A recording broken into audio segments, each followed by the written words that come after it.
오늘 하나님 말씀은 레위기 27장입니다. 성도 여러분, 오늘 말씀은 크게 세 단락으로 나눌 수가 있습니다. 첫 번째 단락은 1절부터 8절은 사람의 서원에 대해서, 그리고 9절부터 13절은 짐승의 서원에 대해서, 그리고 14절 15절은 집의 서원에 대해서 이야기하고 있습니다. 레위기에서 모든 율법이 선포되었고 27장에서는 하나님께 서원하여 바치는 것과 관련한 추가적인 규례를 소개합니다.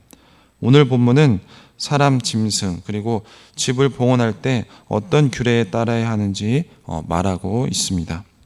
전체적인 구조는 만일 어떤 사람이 뭐뭐하면 이런 등의 패턴을 주목해서 보면 오늘 말씀이 추가적이고 그리고 예외적인 상황에 대한 하나님의 말씀이라는 것을 알 수 있습니다. 먼저 서원은 율법으로 규정된 것은 아닙니다. 서원은 기본적으로 개인적인 결단과 자원하는 마음에 기초합니다. 개인이 스스로 서원을 결정할 수 있으나 서원을 하는 순간 그 서원은 반드시 지켜져야 합니다. 하지만 서원을 한 이후에 그것을 물러야 하는 상황일 경우 어떻게 해야 할지 오늘 본문에서 가르치고 있습니다. 사람의 경우 정결한 짐승, 그리고 부정한 짐승, 그리고 집이나 토지 등의 경우 규정을 정해서 서원의 거룩성과 예물 가치의 훼손을 막고자 함입니다.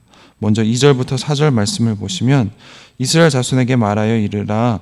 만일 어떤 사람이 사람의 값을 여호와께 드리기로 분명히 서원하였으면 너는 그 값을 정할지니 내가 정한 값은 20살로부터는 60살까지는 남자면 성소의 세겔로 은 50세겔로 하고 여자면 그 값을 30세겔로 하며, 하나님의 백성 중에 어떤 사람이 자신의 생명값을 바치기로 서원한 경우의 규례입니다. 생명값을 바치기로 한 것은 단순히 제사장처럼 온전히 헌신하는 것은 아니고 일정한 기간을 통해 나실인의 서원을 하는 형태였을 것입니다. 그렇게 생명의 값을 바치기로 서원한 경우 일정한 기준을 정해서 값을 쳐서 값을 지불해야 합니다. 값은 항상 성소의 세겔로 드려야 하고 성별과 연령에 따라 몸값은 차이가 납니다.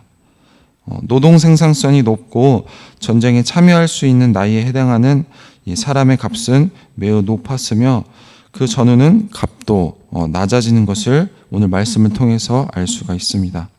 실제 전쟁에 참여할 수 있거나 노동 생산성이 있는 남자는 50세겔에 해당되지만 60세가 넘어 그 기능적인 능력이 떨어지면 그 값은 현저하게 낮아지는 것을 우리가 확인할 수 있습니다. 그리고 모든 세대에 걸쳐 이 여성은 남성에 비해 값이 그 절반 가까이에 낮습니다. 당시 젊은 청년의 1년치 연봉이 약 10세겔 정도 된다고 하는데, 그러므로 이 50세겔은 남자 성인의 5년치 연봉에 해당하는 아주 큰 금액이라는 것을 우리가 알 수가 있습니다. 계속해서 8절을 보시면 그러나 서원자가 가난하여 내가 정한 값을 감당하지 못하겠으면 그를 제사장 앞으로 데리고 갈 것이요 제사장은 그 값을 정하되 그 서원자의 형편대로 값을 정할지니라. 값을 정하고 하나님께 드리는 서원에 한 가지 예외가 주어집니다. 어떤 사람이 서원을 했지만 너무 가난해서 서원한 것의 값을 적절하게 지불하지 못하는 경우입니다. 가난한 사람은 사실상 그 값을 온전히 감당하기 어려웠을 것입니다. 그는 제사장 앞에 서야 했고 제사장은 서원한 사람의 가치를 평가하여 그가 지불할 수 있는 만큼의 값을 정해야 합니다. 엄격하게 주어진 율법이었지만 현실적으로 가난한 사람들의 형편을 고려하고 그들을 배려하는 유연성을 보여주므로 가난한 자들에게 자비를 베푸는 율법 정신, 하나님의 마음을 엿볼 수 있습니다. 계속해서 9절과 10절입니다. 사람이 서원하는 예물로 여호와께 드리는 것이 가축이면 여호와께 드릴 때는 다 거룩하니 그것을 변경하여 우열간 바꾸지 못할 것이요 혹 가축으로 가축을 바꾸면 둘 다 거룩할 것이며, 어떤 사람이 하나님께 짐승을 예물로 드리는 드리기로 서원했을 경우 정결한 짐승의 경우는 결코 바꿀 수 없습니다. 다만 부정한 짐승은 대체해서 드려야 된다고 말하고 있습니다. 짐승이나 제산을 하나님께 드리겠노라 결단할 때 실제 드릴 때 마음이 달라질 수가 있습니다. 이것은 사람의 본성상 당연한 일입니다. 시간이 지나 하나님께 서원할 때 마음이 사라지고 이제는 아까운 마음이 들어도 처음 서원한 것을 잘 지킬 것을 요구하고 있습니다. 정결한 짐승의 경우에는 어떠한 경우에도 변경하지 못합니다. 예물로 하나님께 드리기로 결단한 순간 그 짐승은 그 자체로 거룩하게 구별되기 때문입니다. 바꿀 수 없는 예는 두 가지로 나타납니다. 첫 번째는 짐승의 질을 비교적 나쁜 것으로 서원했다 할지라도 바칠 때 더 좋은 것으로 바꿀 수 없습니다. 이 경우 드리는 자가 하나님께 바칠 때 더 좋은 것을 드리고 싶은 마음이 든 것인데 이런 경우에도 금지하고 있습니다. 두 번째로 반대로 짐승의 질이 좋은 것을 서원한 이후에 바칠 때 더 좋지 못한 것으로 바꿔서도 안 됩니다. 이런 경우는 드리는 자가 아까운 마음이 들어서 악한 의도로 그 재물을 아끼는 경우입니다. 만약 어떤 사람이 실제 재물을 바꾸어 드린다고 하면 바치려고 했던 원래 짐승과 그리고 바꾼 짐승 모두를 하나님께 드려야 한다고 말씀하고 있습니다. 11절부터 13절입니다. 부정하여 여호와께 예물로 드리지 못할 가축이면 그 가축을 제사장 앞으로 끌어갈 것이요 제사장은 우열간의 값을 정할지니 그 값이 제사장이 정한 대로 될 것이며 만일 그가 그것을 물으려면 내가 정한 값에 그 5분의 1을 더할지니라. 예물로 드리는 짐승이 부정하게 된 경우는 제물로 드리지 못하기에 대체할 필요가 생깁니다. 부정하게 된 경우 제사장이 가서 그 짐승값을 즉 그 짐승을 살펴 값을 정하고 그 값을 결정한 대로 서원자는 하나님께 드려야 합니다. 이때 부정하게 된 짐승도 드리도록 규정하고 있습니다.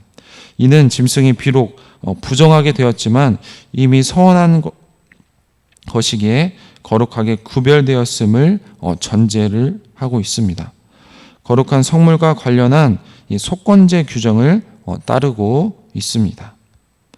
마지막으로 14절, 15절입니다. 만일 어떤 사람이 자기 집을 성별하여 여호와께 드리려 하면 제사장이 그 우열간의 값을 정할지니 그 값은 제사장이 정한 대로 될 것이며 만일 그 사람이 자기 집을 물으려면 내가 값을 정한 돈에 그 5분의 1을 더할지니 그리하면 자기 소유가 되리라. 어떤 사람이 자신의 집을 여호와께 성물로 구별하여 드린 경우 그 집세 가격을 책정할 것과 모르는 방법에 대해 말하고 있습니다. 집을 성물로 바칠 경우 제사장이 그 집을 방문해서 집의 상태를 파악하고 값을 정합니다. 이렇게 하나님께 드려진 집은 영원히 성전에 속하게 됩니다. 희년이 되어도 다시 원래 주인에게 돌아가지 못합니다. 왜냐하면 희년법 규정에서 예외가 되기 때문에 이 경우 드려진 집은 성벽이 둘린 성읍에 있는 가옥으로 볼 수가 있습니다. 하지만 만약 집의 원래 주인이 바친 그 집을 다시 돌려받고 싶으면 제사장이 정한 가격에 5분의 1을 더해 바치고 그 집을 다시 소유할 수 있습니다. 원래 집값의 20%나 더해서 값을 지불해야 하기에 아마도 그 값을 지불하고 집을 되돌려받는 것은 현실적으로 굉장히 어려웠을 것입니다. 이렇게 성소에 귀속된 가옥은 이 성소의 필요에 따라 소유하거나 아니면 다른 이에게 되팔았을 수도 있습니다. 성도 여러분, 오늘 말씀을 통하여서 이 하나님의 신실하심을 믿는 백성들은 그 말과 그리고 행위에 있어서 신실해야 합니다. 사람이나 동물을 가지고 하나님 앞에 서원하는 경우는 더욱더 그러합니다. 하나님 앞에서 약속한 것이기 때문에 하나님의 백성은 이 서원한 일 자체를 아주 무겁게 여기고 그 약속을 충성되게 지켜야 합니다. 서원하고도 지키지 않는 것은 하나님의 것을 도둑질하는 것과 다르지 않습니다. 개인적인 필요에 따라 섣불리 서원하지 말아야 합니다. 그래서 예수님께서도 서원하지 말고 오히려 예는 예로, 아니오는 아니오라고 답하라고 우리에게 말씀하셨습니다. 물론 서원했으나 그 서원을 지키지 않아도 되는 경우들도 율법에서 보장하고 있습니다. 첫 번째가 결혼하지 않은 여자의 서원은 서원한 이후에 아버지의 허락이 필요했고, 결혼한 여자는 서원한 이후에 남편이 그 서원을 확인해 주어야 유효가 되었습니다. 성도 여러분, 오늘 말씀은 서원에 관한 말씀입니다. 우리는 기도하며 그리고 누군가는 고민 끝에 올린 서원을 반드시 지켜야 합니다. 누구나 서원할 수 있고 자신을 대신해서 서원할 수도 있습니다.